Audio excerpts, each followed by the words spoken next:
I was one of those young girls who secretly dated a 35-year-old man. I was severely insecure as a child and as an early teen. I was the girl who had crushes on the boys, but the boys never liked back. Instead they liked my friends, and I learned that I wasn't as much compared to them. I was unathletic, I wasn't very smart, I didn't have cool toys or school supplies, I was kind of a loser.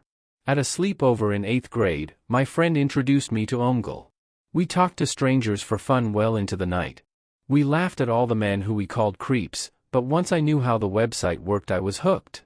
I started secretly using Omegle when I got home from school and at night. It was the only place where I could actively talk to guys without revealing how I looked, yet they still called me pretty. Seeing myself as a loser was like second nature to me, but on Omegle I felt like the most gorgeous thing alive. I always started the chat off with 13F, and it would be like a magnet for the worst people in the world. I became very close to, let's say, Rick. He convinced me to download Kik on my iPod, and from there on out I fell infatuated. We talked every day. He told me he was 27, I told him everything about me. As a 13-year-old this was huge. I thought I had a boyfriend. Eventually we swapped pics, and when I saw his picture I was mortified. He was an old man. I remember thinking Rick would have swooped brunette hair that fell across his perfect skin. I didn't think he'd be slightly wrinkled and balding. Then he came out saying he was actually 35. I had mixed feelings because I still very much liked him, but he lied about his age and I didn't expect him to look so unkempt. Of course, I ignored my scared gut, and I continued to talk to him.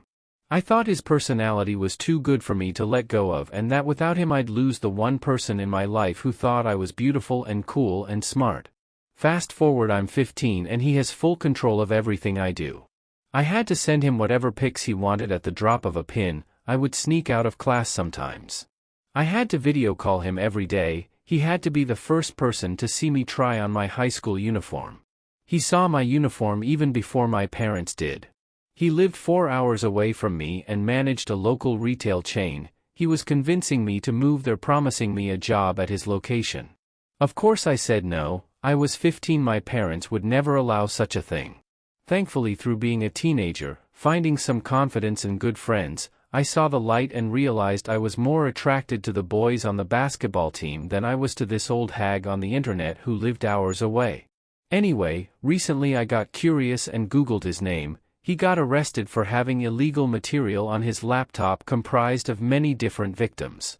What's even worse is that it was a female international student who he had been boarding in his home, who found the material after borrowing his laptop. I don't know what message you should take from this story. I don't even know what messages I take from this story, other than I'm grateful I saw the light and saved myself.